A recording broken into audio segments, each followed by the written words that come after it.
What's up, everybody, and welcome back to another episode of the Bubba Cast, the podcast dedicated to the in-ring career of Big Bubba Rogers, aka the Big Boss Man, and the many other names he's gone by, but he mostly went by Ray Traylor. And joining me, as always, is my co-host, Lacy Traylor. Sup, Bubba? What's up? I'm doing great today, before you even ask, because I woke up early this morning and decided that I was going to go to Waffle House and get a big-ass all-star breakfast. The all-star special? Ooh, yeah. What do you get with yours? Hash browns or grits? Oh, hash browns all the way. Hash browns, smothered, covered, diced? Smothered and covered.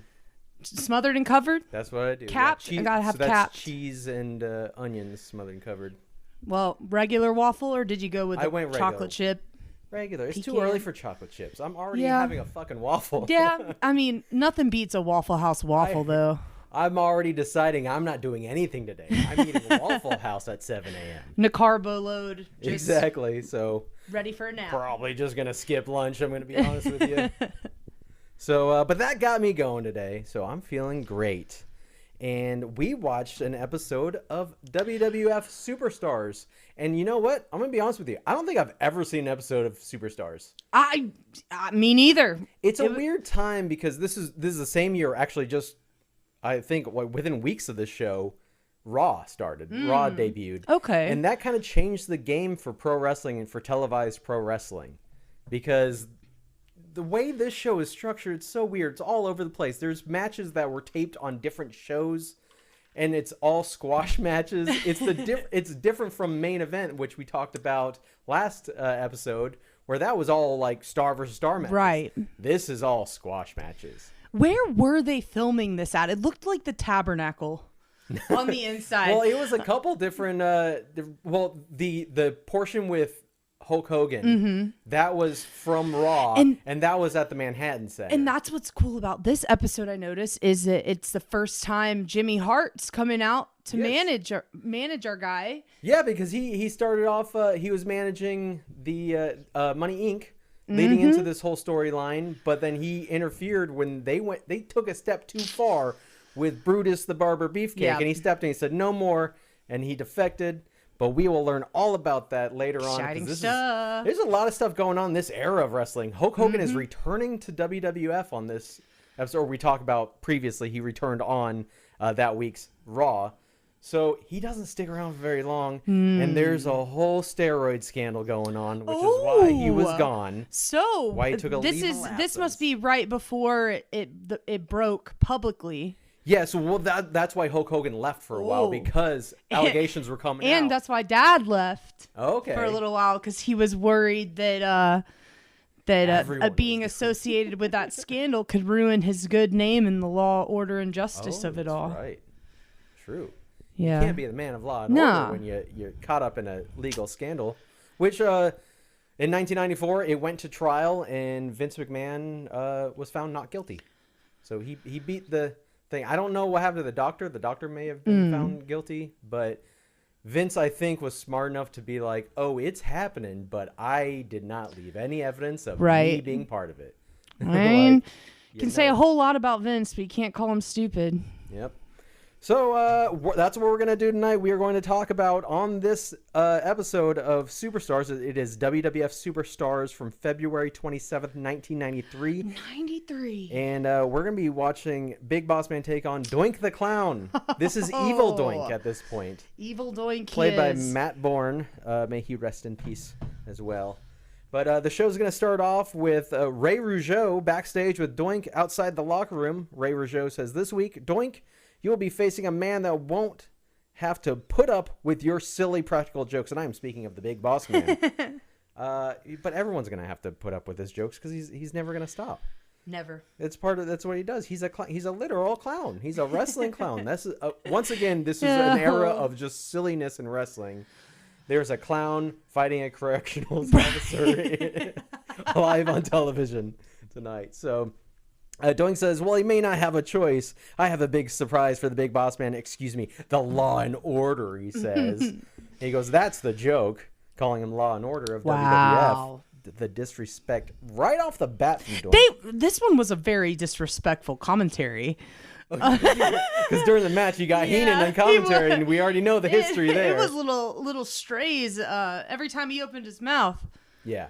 Well, okay, so originally we wanted to kind of follow a little bit more of that Heenan Big Boss Man storyline, that feud that we talked about in the last episode of the BubbaCast, but a lot of it did not take place on TV. They the big payoff was, it was all to get you to go to the live shows, and then they go on a tour and let's do a loop of house shows where it was Big Boss Man versus Bobby Heenan, and they just did it on the live and show. And let my sweet little grandma beat the shit out of him with her purse. Yes, so I love the idea of your grandma going on tour with WWE just to do this spot every night.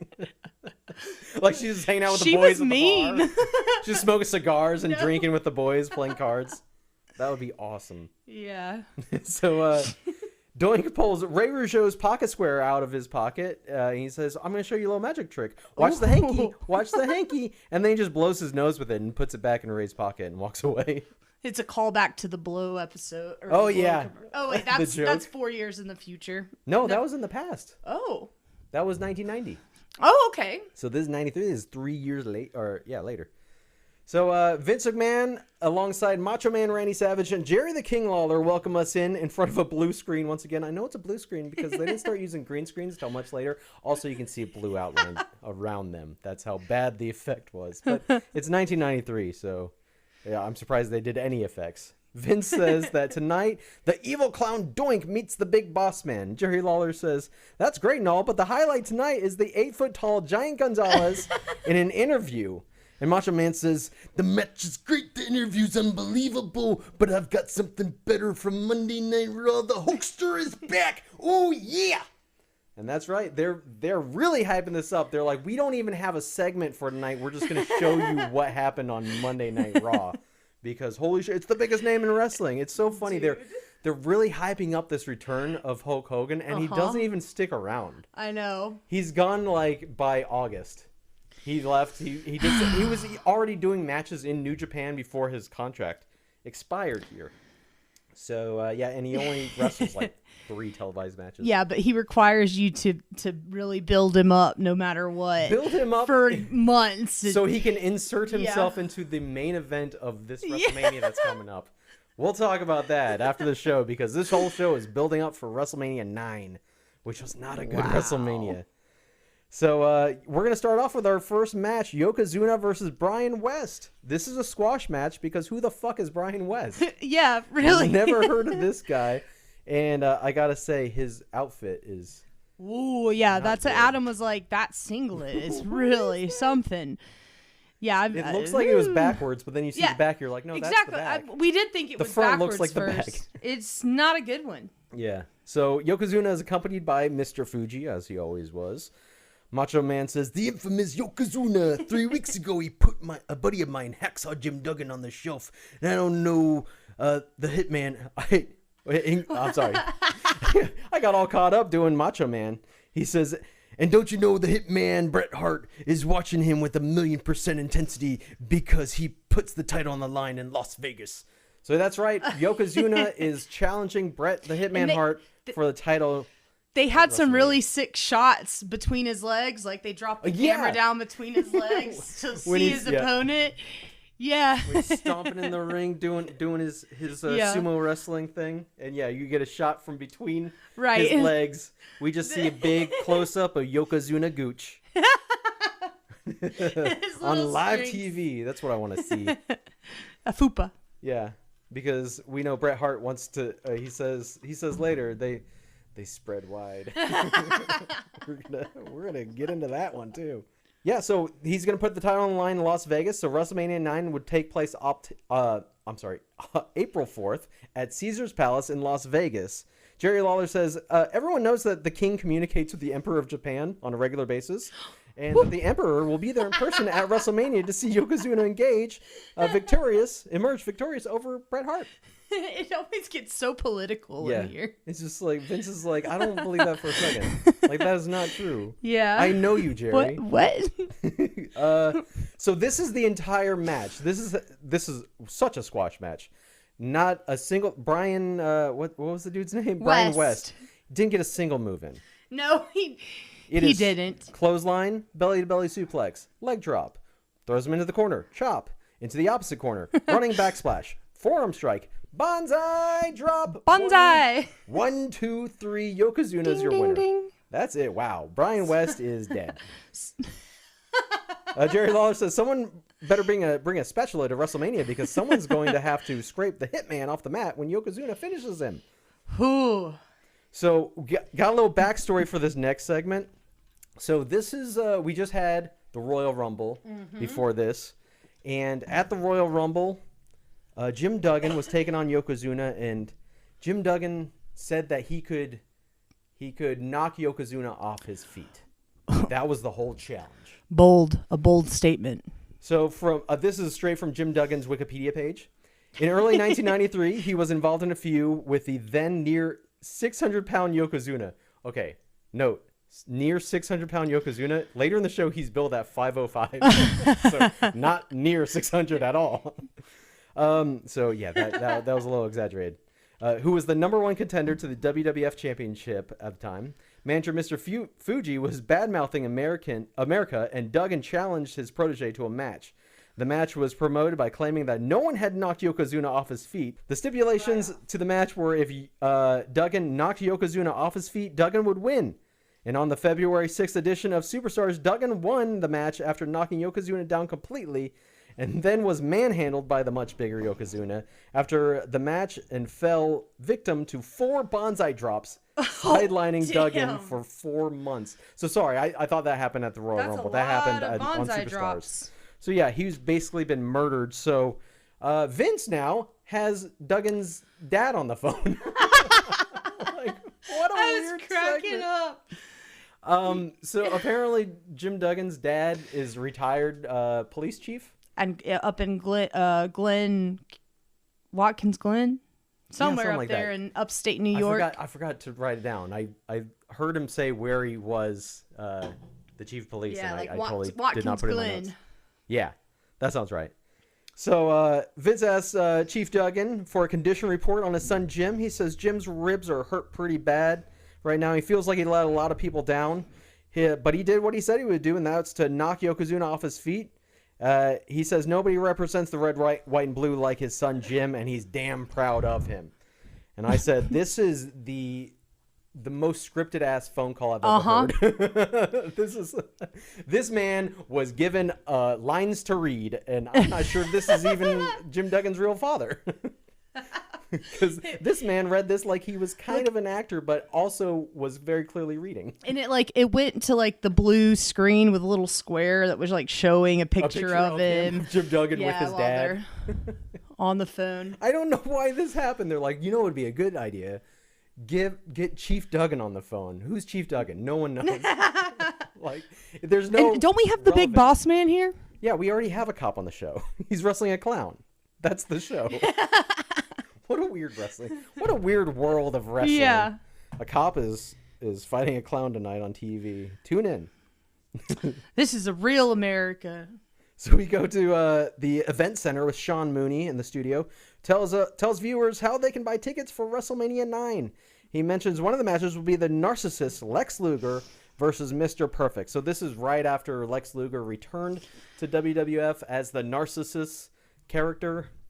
Actually, I don't know if this is him returning. I don't think he was in the WWF before this. I think he was AWA and then WCW and then WWF. I need to make a timeline of. It's so, especially when we're jumping around all over the place. Yeah. I'm like, I can't keep. I got to make one for the book. So yeah, for storyline wise, where are we? We cut to a promo from Mr. Perfect, who starts off by making fun of Lex's new gimmick, the narcissist, and Narcississy. Narcissy.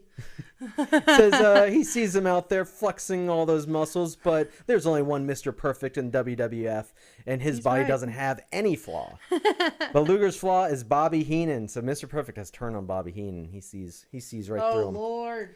Mr. Perfect sees the light. Perfect knows Heenan better than anyone. He knows what lengths Heenan will go to try and eliminate Mr. Perfect. But he's the greatest athlete that WWF has ever produced. He finishes with, Bobby Heenan, you know I am what I say I am, and that's perfect. You know I am what I say I am. What a good line. Perfect. Fuck yeah. Mr. Perfect's awesome. Sean Mooney tells us that the Steiner brothers will also be locking up with the head shrinkers Samu and Fatu. So you know Fatu is Rikishi. I saw and I was like, I remember you. Yeah. The Usos Put your ass in my dad's face. Yeah. Yep. A young Rikishi. So we go to a promo with Alpha and the head shrinkers. Alpha is speaking, and Peacock subtitles this time says speaking alternate language in brackets. They're not even going to take a guess at the language. They just said, don't have time to research that. We'll just put in speaking alternate language. Now, what was... That's just so hilarious to me. Now in English, he says, be prepared, Steiner brothers. We're going to give you a pain that you have never felt before. You have been the best so far, but that's what we like. We like the best. We're going to show you how to get pain. Okay. Destroy people, and then when we get done with you, we'll retire you once and for all. And then all three of them start growling and shouting. I love that. We're going to show you how to get pain. Get pain. I don't know what that means, sir, but okay. I'll see you there. They were hype. They were very hype. We go back to Sean Mooney, who just reminds everyone again to please buy tickets to WrestleMania IX. The entire show is just begging you, please. We go to commercial break, and we come back, and Ray Rougeau is out in front of the crowd this time. He brings out Harvey Whippleman and Giant González. Oh my God! And a giant naked man comes out. Can we talk about the muscles? The muscle. Okay, so Giant González, who was previously El Gigante, basketball player. Right? El Gigante. He was wrestling in WCW. Oh. But yeah, he's from Argentina. I believe he's former basketball player. The biggest man from Argentina. Yes. He set a record. 7'7". The biggest man. And he comes out wearing a bodysuit of muscles. And furry pubes. Bodysuit of muscles and pubes. Yes. He famously, this is the build up to his match at WrestleMania against The Undertaker, which is probably the worst Undertaker match I've ever seen of his entire career. This match is dog shit. Oh. Not good. I remember renting this pay-per-view on VHS. No freaking way. After it happened, and just even as a kid watching that match going, this isn't good. This isn't going to be good. This isn't very good. I don't like this. And I was so hyped to see The Undertaker at WrestleMania. He came out and he had a big crow with him or something like that, or a vulture on his arm. It was weird. It was a weird outdoor Caesar's Palace WrestleMania. And it's probably so it was out hot. in the sun. Yeah. Because the weather out there is, the heat is like a heater outside. The wind blows and it's hot. They got JR to wear a toga. Oh. Ringside. It was the Caesar's Palace. We're fitting it right in with the team. Which I stayed at Caesar's Palace last year for AEW Double or Nothing. Nice. Which was at the MGM Grand, which I found out was at the opposite end of the strip. Oh, so that's a nice walk. We had to travel a long way to get there and back, but had a great time. So Giant González is out here with Whippleman. Ray asks, what gave them the right to interfere in the Royal Rumble match to attack The Undertaker? Whippleman explains that The Undertaker ruined his business relationship with the mighty Kamala because after Undertaker put him in the coffin at Survivor Series, Kamala hasn't been the same since. So he's basically like, look, you ruined one of my, I'm not making money. This is one of my clients and you buried him. So now The Undertaker will never be the same after what happened at the Royal Rumble. Whippleman said that The Undertaker is indeed a large man, but this is a giant. And The Undertaker will see a giant defeat, a giant humiliation, and a giant funeral. Then Giant González grabs the mic and he says, Undertaker, I will bury you, or something, but in an accent that I'm not going to do. So that takes us to match number 2.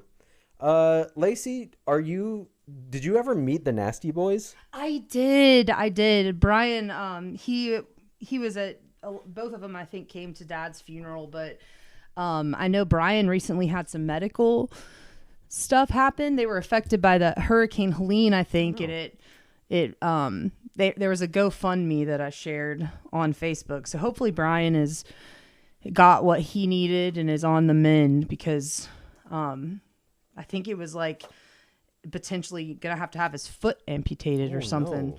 So we wish him all the best then. I'm if you hear this, Brian, we're wishing you the best. Because I figured you might possibly know. They seem to cross paths with your dad a lot in the career. They end up at the same places a lot. They were good friends, so. Well, that's cool. Good to hear.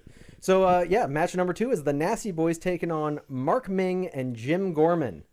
Again, that's another... Those names we don't know, so guess who's winning? Jerry Lawler says, as the Nasty Boys are walking out, Jerry the King Lawler says, "What does that smell? Is that these guys?" Oh, yeah. And Vince is like, that's what you get for hanging out with the Nasty Boys. And Vince reminds us that the Nasty Boys are looking for an opportunity to lock up with Money Inc. for the tag team titles, because Money Inc. are the champs at this time.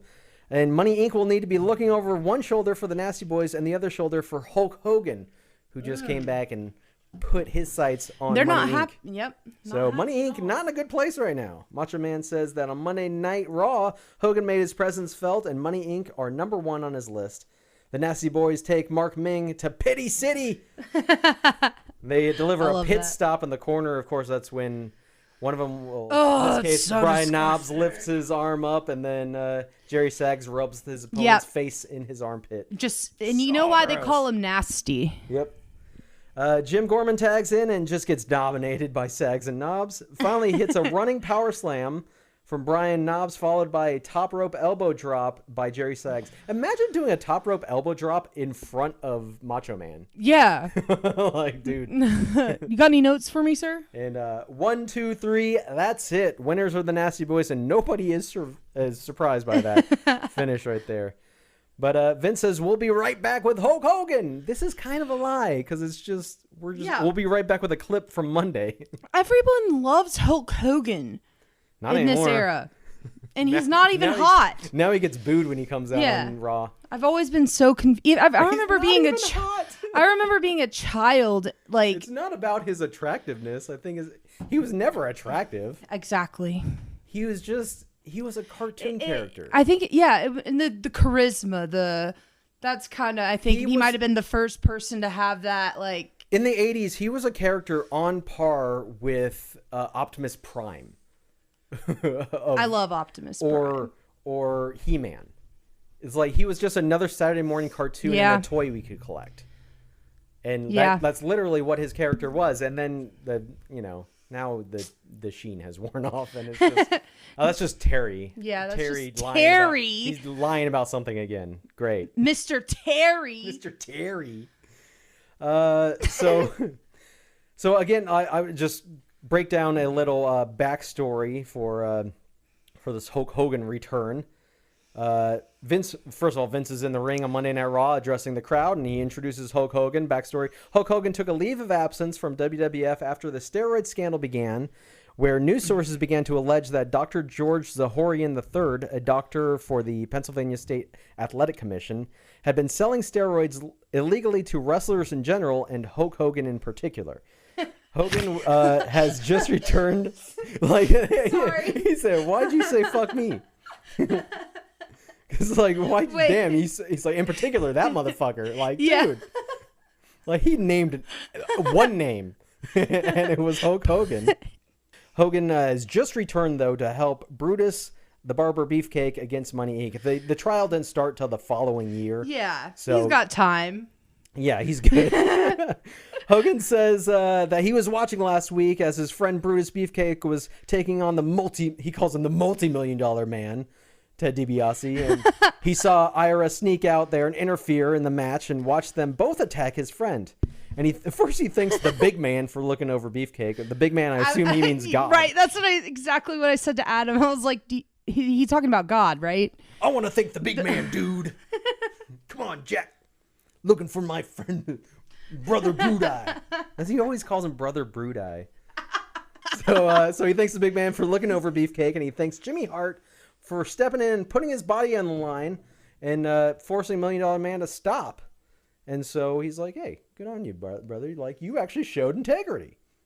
So he brings out Brutus, and Brutus's face is smashed up. He clearly has a broken nose. This is actually, I believe this was because he did just have reconstructive surgery on his face, If you've watched the intense. Dark Side of the Ring Yeah. about Ed Leslie, he got into an accident with it was a parasailing accident where he got struck in the face and That's needed so his face bad. was smashed up and he needed reconstructive So surgery. terrifying. And luckily a doctor did an amazing job, and you would not know looking at him today that his face was destroyed at some point.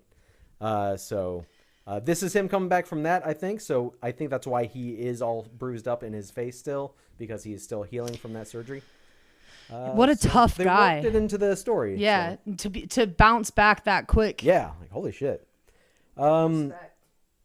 But yeah, Hulk says he's on a mission and he's back in the WWF, dude. Back with the little Hulkamaniacs. He called Vince little buddy. Little buddy. Hogan then introduces his friend. Okay, so this is where he brings out Brutus, and he calls him the bionic barber. Yeah, the beefcake. bionic barber beefcake. I'm like, why? Oh, because he just had surgery, reconstructive surgery. yeah. So now he's part like machine now. He thinks, Hulk Hogan's so stupid. He thinks that his friend now is part robot. Like a cyborg beefcake over here. Not us looking for any excuse to roast Hulk Hogan. Yeah, exactly. And it dawns on me now that when Beefcake comes out to his music, that his music is basically the same as Owen Hart's theme. I don't know if Owen Hart was using that theme yet, and then I looked it up and Jimmy Hart wrote both of them. So I'm like, he totally just used the same bass for both songs. Which Jim Johnston, when he took over doing the music, he did the same thing all the time. That's why we talked about that one episode where Taz came out. His music sounds like what would then be the Shield's theme, and then it would be Roman Reigns' theme. He just uses what he already had. So basically, same theme as Owen Hart here.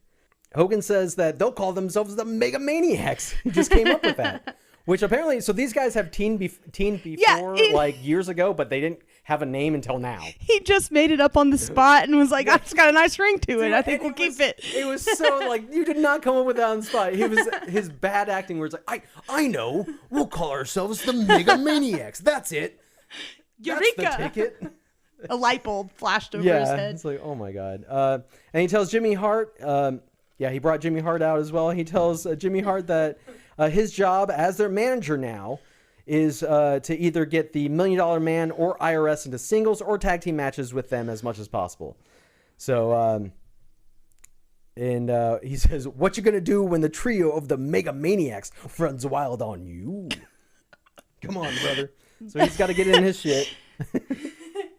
So that was the segment for Monday Night Raw. We have the official Mega Maniacs that really only tag one time on WrestleMania.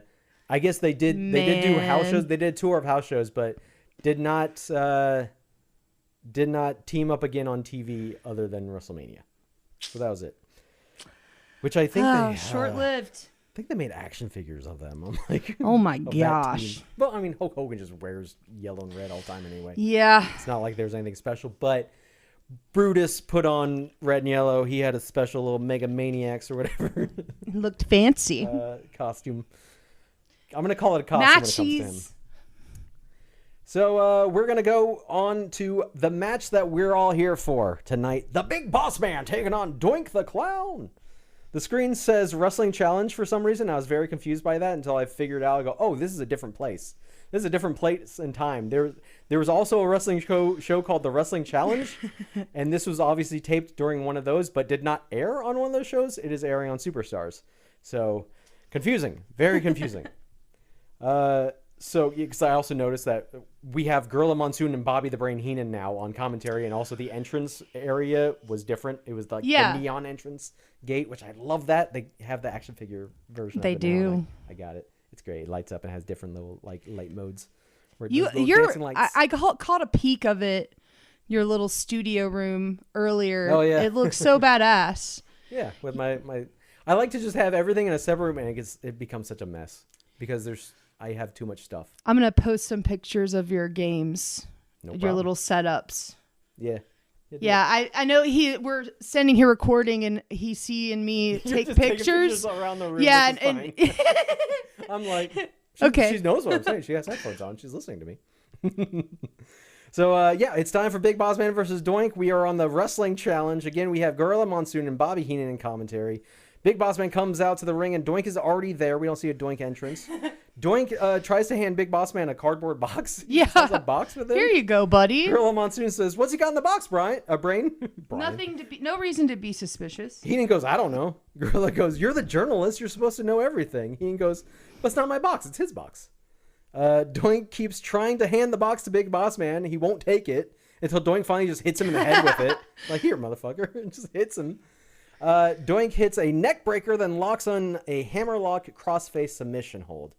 Heenan says that Doink is out wrestling the Big Boss Man, which isn't hard to do. Yeah. A Chihuahua could out wrestle him. Damn. The insults. He said little Pepe, the Chihuahua. Oh no, Pepe would get smushed. He would get smushed by the Big Boss Man. In his cowboy hat. So yeah, he says the Chihuahua could out wrestle him. Gorilla Monsoon says, "Will you stop?" Which is, I love hearing Gorilla Monsoon say that to Heenan, because that was their whole dynamic. Heenan saying something stupid, and Gorilla Monsoon saying, "Will you stop?" Gorilla asks Heenan, "Who does he remind you of?" Heenan goes, "He reminds me of a meter maid from Marietta, Georgia." Yeah. Gorilla interrupts and goes, "I'm talking about Doink." Doink keeps capturing Boss Man in submission holds, and Boss Man can't get any offense in. Bobby Heenan can't believe it. He chuckles. He's having his way with him. And it was surprising that Doink was just out wrestling Boss Man. He was. I was like, holy shit. He's got his number. Well, I don't like this. Yeah, I don't like this at all. But Doink makes a big mistake. He climbs up to the top turnbuckle. Don't do that. You got to knock him out before you do that. Yes. Because Boss Man sees his chance, jumps up to his feet, and then he uppercuts Doink and tosses him into the ring from the top rope. Gorilla Monsoon says, "Maybe it's time for a little law and order." So we go clothesline, big boot, mounted punches, uppercut, headbutt between the eyes. Doink is draped over the second rope. Boss Man rebounds off the ropes and lays his whole body weight onto the back of Doink, like snapping him in half. Boss Man does his signature. I love this move. When they're draped across the ropes, he bounces off the ropes, slides under the bottom rope, turns around, uppercut to the face. He always did that move, and I'm learning now. I'm like, ooh, this is a signature move from Boss Man. It's fucking badass. It looks so cool. He always did it. Back in the ring, and the Boss Man sends Doink into the corner. And while he's there, Doink grabs something from his coat pocket that's hanging on the corner ring post. Oh, no. I didn't know what it was at first, but I watched it back, and it is because on his coat he has this his flour that he would spray. Oh, yeah. So he's got a little tube with like a little squeezy elixir pump where he would squirt it from. And what he's done is he just took the tube with the pump from the his jacket. He turns around and he sprays it in Big Boss Man's face. And so all this basically it's like green mist. It's like slop. It's like Great Muta would do. Yeah. Where instead of spitting it, he just squirted it in his face. Disgusting. And he falls down, and Doink gets on top of him, hooks the leg, goes for the pin. 1, 2, 3. Your winner, Doink the Clown. And Boo! I put here, if the ref doesn't see it, it's not illegal. But surely, surely the ref can see that Big Boss Man is now covered in green dye, right? That's right. The ref takes one look at Big Boss Man, and he goes, oh, no. Retracted. No, reverse that shit. Redacted. Retracted? Redacted just means it would be blacked out. Like, retracted. Yeah, retracted. Yeah. One of them. So he changes his mind and on the ruling, and Big Boss Man wins. For it's a miracle due to disqualification. So Doink, now furious at learning this, attacks Big Boss Man, stomps him out in the corner until referees have to come out and pull him away. So holy shit. Doink, evil Doink is scary. He's not a good person. A bad clown. Bad clown. Bad clown. As I believe this is the storyline because he's fighting Crush in the storyline. I think. Where Crush is just like, you're scaring the kids, dude, bro. Hey, bro, you're scaring all the kids, Doink. Well, look, and Doink got let go like a year later for being arrested. Oh yeah, this is something and then he went to ECW. Yeah, I didn't look up the details of the charge, but Matt Bourne had a troubled life, as far as I understand. So he had his demons. Don't we all? So we go to Mean Gene Okerlund, who's there for the WrestleMania IX report in the studio. This WrestleMania report is brought to you by IcoPro, which was like this whole fitness program that WWE backed or something. They always advertised on Raw back then. I don't know what I think it was like supplements and workout plans or something like that. Mean Gene mentions that the big main event for WrestleMania IX will be Bret the Hitman Hart defending his WWF World Championship against Yokozuna. And we go to a pre-tape promo from Bret Hart. Bret Hart says, "You know, when you're the World Wrestling Federation champion, it's always in your best interest to size up all your opponents. If you look at Yokozuna, though, you're talking about every single opponent he stepped in the ring with. Undefeated. He squashed everybody, and that means Jim Duggan. Hacksaw Jim Duggan was squashed like a grape, and everybody around the world saw it." Which is like, that doesn't sound like a nice thing to his friend Jim. He's just like, "We all saw it, Jim. You're an embarrassment. You got squashed like a grape by Yokozuna. What the hell? We all saw. You made us look bad, Jim. Jim, don't come back until you're sorry. And I don't want to hear your dad on the phone anymore." I could tell he's reading a script. So he says, "Now I know I'm stepping in the ring with Yokozuna at WrestleMania IX at Caesar's Palace, and I'm going to be the underdog, and I can accept that. But Mr. Fuji and Yokozuna, you better accept this. I got the dedication. I got the tenacity. I have the excellence of execution. I'm the best there is, the best there was, and the best there ever will be. And when you step in the ring with me, you'll find out the bigger you are, the wider you spread."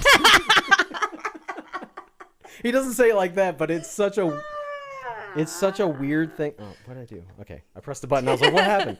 But it's such a weird thing to say that I was like, what? He thought he ate with that one. "I'm going to spread you at WrestleMania."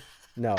He says, "The bigger they are, the wider they spread, and I think you've spread yourself a little too thin. Splat. I'll see you at WrestleMania 9. So, yeah. He is ready for spreading. Spread eagle. Spread eagle. Just think about it. Yokozuna, spread eagle. WrestleMania 9. Buy tickets now. Back to Mean Gene in the studio. He tells us that the Intercontinental title is on the line when Tatanka challenges the Intercontinental Champion, Heartbreak Kid Shawn Michaels. We get a pre-tape from Shawn Michaels here. HBK says all he cares about is the gold, and at WrestleMania he's given Tatanka the shot he thinks he deserves. But it's going to take more than just one man to defeat him. It's going to take a whole tribe. Now Tatanka, he has a pre-tape of his own. He reminds HBK that he's defeated him before. He's proved to all the people, all of his braves, and to HBK himself that he can beat him. And this time at WrestleMania 9 at Caesar's Palace in Las Vegas, all the gold is on the line. This is a vision. This is my destiny, and I will not let my people down at WrestleMania.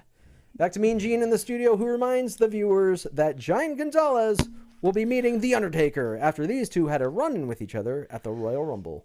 Did he mention he loves gold? And he loves gold. I love gold. Just think of Golden Emperor now. I love gold. Isn't that weird? It's not weird. I'm from Holland. Wait, what did he say? I'm from Holland. It's not weird. I'm from Holland. Isn't that weird? Isn't that weird? I speak with a Dutch accent. Okay, we're just going to quote Austin Powers movies now. So we're getting a little distracted, everybody. We're having fun. It's a Sunday. We're just being silly. We're being silly on a Sunday. Girl, what you doing today? Being silly on a Sunday? Also, Mr. Perfect will be locking up with a narcissist, Lex Luger. He says Luger has a strong opinion of himself, and Mr. Perfect has the perfect plex, which sounds weird. Like, are you describing both of their finishers? Like, Mr. Perfect has the perfect plex, and Luger has a strong opinion of himself, so he'll beat you with that strong opinion. And he reminds us that Crush returns to the World Wrestling Federation action to take on Doink. So let's hear from Crush right now. So Crush is doing his Kona Crush gimmick where he's like a dude from Hawaii. This guy, first he was in Demolition. Now he's a surfer dude from Hawaii. Then he's a biker dude later. Then he's just like the 10th banana in the NWO.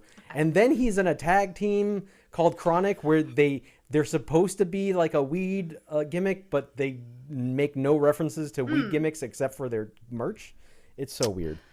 Identity crisis much. What a weird character Bryan Adams was, but he is Crush here. He is Kona Crush. They're not calling him Kona Crush yet, but he's doing the surfer Hawaiian gimmick. Hang 10. He tells Doink that he put him in the hospital, bruh. You put me in the hospital, Doink, bruh. He almost ended his career when Doink gave him a concussion. But he didn't get the job done, and Crush is back at WrestleMania IX. And Doink will experience a new Crush with a rage, brudda. He calls him brudda. He says brudda just like Taz does on commentary in AEW. I got a new rage, brudda, and it's going to explode just like a volcano, brudda. And so that's it for Crush. In tag team action, the Steiner brothers will be taking on the Head Shrinkers. Tickets are still available, and they won't last long. Call right now for your reservations. We didn't get to hear from the Steiner brothers this episode. No, we didn't, but we did hear. We got a promo with Paul Bearer and Undertaker. Yes. And I think it was the first time I've heard Paul Bearer talk. Oh, it's gonna be like that. I like... Percy Pringle is the man's name. Yep. I had walked out of the room, and he starts talking, and I slowly walk back in like, what's this? It's him. What's going on here? So, so we'll hear from him later. But yeah, we got a lot of promos from almost everybody on the WrestleMania 9 card. By the way, this is February. WrestleMania is April 4th. They already have the entire card booked for WrestleMania that far out.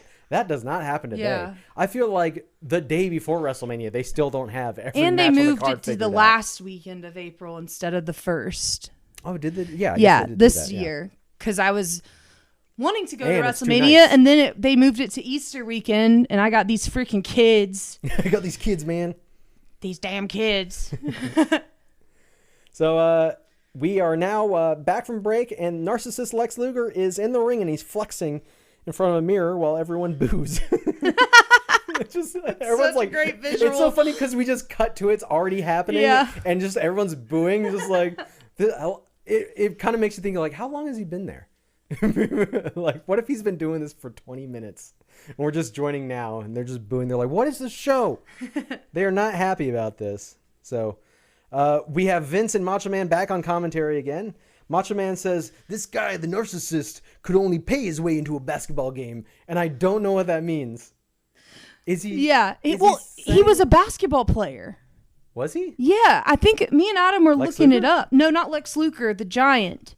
Oh, yeah. Okay. Giant González. No, I'm not talking about him. Okay. I'm talking about... I'm merging things. It's happening. It's happening again. Yeah, Giant González, I'm sure he was a basketball player. But not Lex. Yeah, because Macho Man says... The narcissist could only pay his way into a basketball game. He's talking about Lex, and I don't know what that means. All I could imagine, like, the first thing I thought of was, like, oh, is he, like, not that tall or something? But Macho Man can't say shit. Macho Man is tiny. Yeah. Macho Man can't be talking about people's heights. Like, oh, you can't. So I don't know what that expression meant. So I just want to say that. So we get match number 4. It's Lex Luger versus Jimmy Powers. Luger steps away from the mirror that he was just flexing in, posing in, and he begins flexing to the crowd, and that's when Jimmy Powers goes and steps in front of the mirror and he starts posing, and Lex Luger is having none of that, so he turns around, he sees him, and he hits him in the back with a running forearm. Stagehands quickly remove the mirror, and the match has officially begun. We hear the bell. Luger delivers a couple of punt kicks to Jimmy Powers' ribs, a quick power slam, and Lex starts posing again. Luger hits his signature running forearm, this time to the front of Jimmy Powers, and pins him. 1, 2, 3. Your winner, the narcissist Lex Luger. That was fast. So Lex Luger used to do the running forearm in WCW, and it was part of the storyline, because I guess this really did happen. He had to get a metal plate or a rod surgically implanted into his arm to fix a break, and so it became then his bionic forearm because it was surgically repaired, and now it has like extra oomph to it or something, as if he was like wearing like a loaded glove. But I don't think they ever mentioned that in WWF. So and also this running forearm he did it with like the backside of his forearm, like from underneath. Yeah. Well, sorry, I just hit the mic. Oh. Instead of doing that, he went up, and it's weird. I don't know why he did this.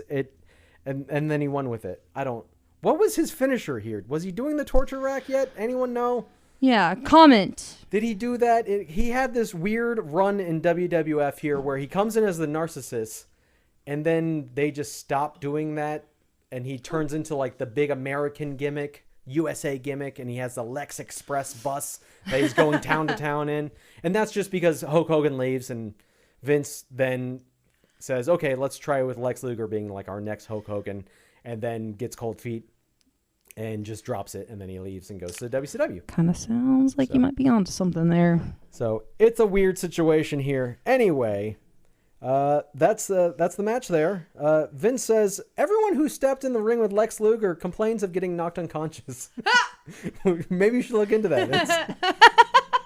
And yeah, sure enough, Jim Powers is knocked out cold here.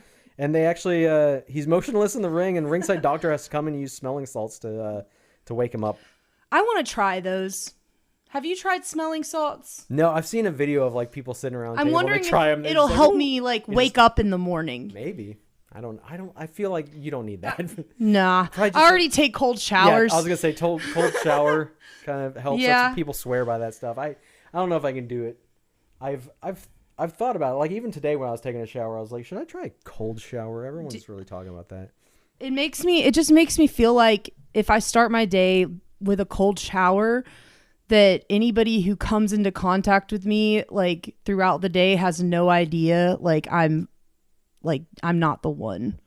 Don't fuck with me. I start my day with a cold shower. Yeah. There you go. And I heard it's better than coffee for some people. Yeah. I love coffee though.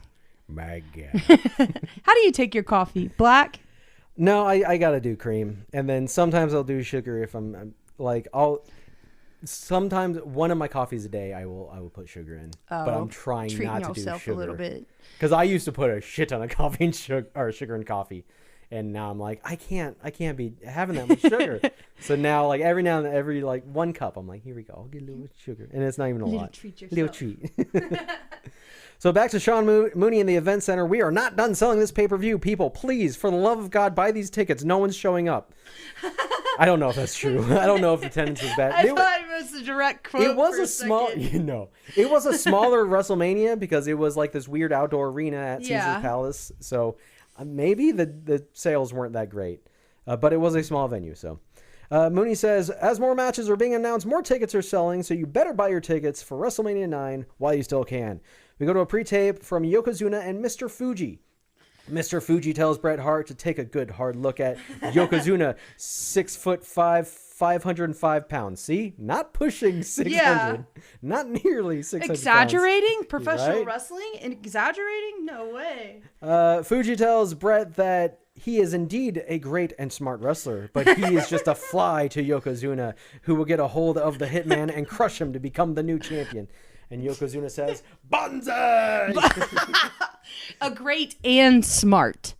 A great and smart wrestler.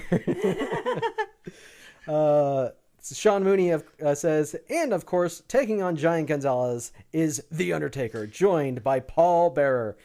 We go to a pre-tape with Undertaker, Paul Bearer. Giant González! No man has ever done to The Undertaker what you attempted to do. But you know his power wasn't at ringside. When the urn appeared at ringside, The Undertaker sat up.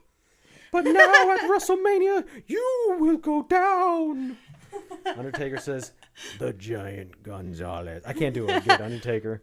He just, in his low voice, he says, a man who stands nearly 8 feet tall, but you are a man.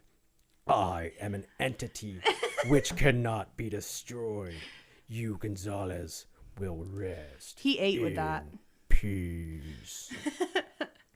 Call now to secure your seats at WrestleMania 9 on April 4th, 1993 at Caesar's Palace in Las Vegas, Nevada. And so we get a little teaser for the next episode of Superstars, though, so you're not going to want to miss this one. We got big stars on the next episode. We got Crush. Oh, my God. Kona Crush. Brah. Doink, brah. You're making the kids cry. The bad guy, Razor Ramon. Hey, yo, Chico. Razor Ramon will cut you up. Damn, that's pretty good. We got the Steiner brothers from University of Michigan. They call them the Steiner brothers. And the Head Shrinkers.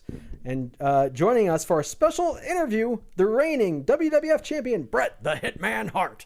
You're not going to want to miss that one, and you're not going to want to miss the next episode of the Bubba Cast. Not at all. Like, subscribe. Do all these things, please. Leave us some recommendations of what we want to cover next. We're not done yet. I just remembered. We talked so much about WrestleMania 9 in this episode that we got to go through the results here because I feel like we got this. Yeah, up. totally. I'm not leaving our listeners with blue balls. I need to know. We're going to finish this. All right, so the results. Tito Santana versus Papa Shango. We did not hear anything about that match on this episode, but I will tell you this, that Tito Santana won. Remember, Tatanka taking on Shawn Michaels for the WWF Intercontinental Championship, and Tatanka wins. Tatanka had Sensational Sherry with him in his corner. Shawn Michaels had Luna Vachon. We did the Head Shrinkers versus the Steiner Brothers. This match is on WWE 2K25. This is one of the Bloodline stories where you play this match and you have to change history by playing as the Head Shrinkers and beat the Steiner Brothers. That is so cool. Of course, the Steiner Brothers win this match at the actual WrestleMania. Sick. Crush takes on Doink the Clown, but sadly Doink comes out as the winner here. Doink, doink, doink. Razor Ramon takes on Bob Backlund and beats the shit out of him. Razor Ramon takes the win. And of course, we have the Mega Maniacs, Hulk Hogan and Brutus Beefcake taking on the WWF Tag Team Champions, Money Inc. And actually, Money Inc. win this. I believe they cheated. I believe there was some... Probably dirty cheating. Yeah, I think there was some shenanigans there because Hulk Hogan is not going to lose clean. No way. In fact, Hulk Hogan really just wants everything to be about him, and that's what's going to happen here before the end of the event. Lex Luger defeats Mr. Perfect. The Undertaker with Paul Bearer goes over Giant Gonzalez with Harvey Whippleman in one of the worst matches in WrestleMania history. But Undertaker wins. It's so good to hear that because I hear so often how terrible my dad's match with Undertaker is. But that was a Hell in a Cell. He got hung. Yeah. It was a Hell in a Cell. Yeah. It was such a weird one. And then Yokozuna, of course, challenging the champion Bret Hart. Yokozuna wins. I believe it was Mr. Fuji throws powder in the face of Bret Hart, which gets him the win. And then Hulk Hogan comes out angry about the situation, inserts himself into the situation now. Hogan just returned. Hey, you know what I want? I want the world title. Give it to me, please. Steps into the match. Yokozuna agrees to have an impromptu match with Hulk Hogan. Hulk Hogan, in 22 seconds, defeats Yokozuna and leaves world heavyweight champion. And this, kids, is an example of how moral outrage is oftentimes self-serving. Yes, so... Once again, Hulk Hogan inserting himself where he doesn't belong and just making it all about him. Not really putting anyone over except for Brutus. His baby boy. But that's it for this episode of the Bubba Cast. Please tell us what matches you want to hear us cover, what shows you want to hear us talk about, because we love hearing from you and we want all your great ideas, please. Yes, and we appreciate everyone who's followed us over on Instagram at the BubbaCast. You can find Zerpie at Zerpie_MD. And then I'm Lacy Abilene, LAACYABILENE on Instagram. And we'll... Follow us on, subscribe to us on YouTube. Yes. Just search for the BubbaCast. We upload the episodes there. It's not video, it's just the audio. But if you like to listen on YouTube, it is there. And we definitely read the comments there. We check them every now and then. So if you want to suggest a match there, please do so. But that's it for this episode of the BubbaCast. Lacy, say goodbye. See you later, Bubbas. Bye.